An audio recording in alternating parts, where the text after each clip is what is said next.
आमच्या दोघांच्या झाडावर 5-6 पाखरं बसली होती. आमच्या दोघांच्या झाडावर 5-6 पाखरं बसली होती. ती पाखरं, ते झाड हिरवगार आणि गजबजून गेलं होतं. थांब.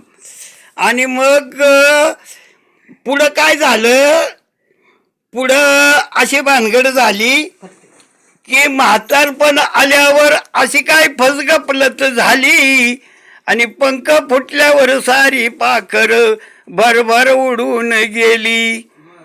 आमची लाडाची सुनबाई, काही सांगू तिची नवलाई, नवऱ्याच्या कानात सांग तुमचा आई बापू पाहिजे नाही. आणि जित्या परी हे मरण आमचं आम्ही डोळ्यांनी पाहिलं र. आणि लगीन झाल्यावर माई बाप सोडून पोरग वेगळं राहिलं र. जन्म देऊन आम्ही पोराला सुख दुःख कितीतरी सायलं र. आणि लगीन झाल्यावर माई बाप सोडून पोरग वेगळं राहिलं र. अशा वयात कुठं आम्ही जावं, काही खावं आणि काही प्यावं, या पडक्या घरात आम्ही कसं आम्ही वरावं.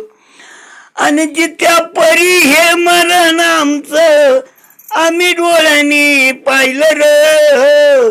लगीन झाल्यावर मायबाप सोडून पोरग वेगळं राहिलं र.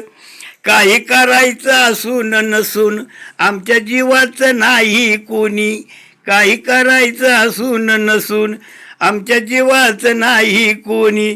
लई जपला आम्ही पोहराला तळ हाताच्या फोडावानी.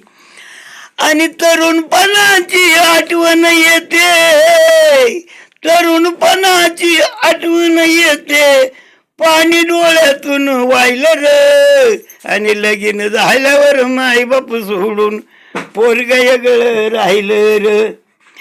म्हातारपण आल्यावरती अशी काय किमया झाली आणि पंख फुटल्यावर सारी पाखर भरभर उडून गेली. ही एक जगाची एक राठी तुमच्या समोर मांडली. आम्ही दोघंजण खूप आनंदी आणि मजेत आहोत आणि कसं आहोत ते आम्ही तुम्हाला उद्या शेअर करू.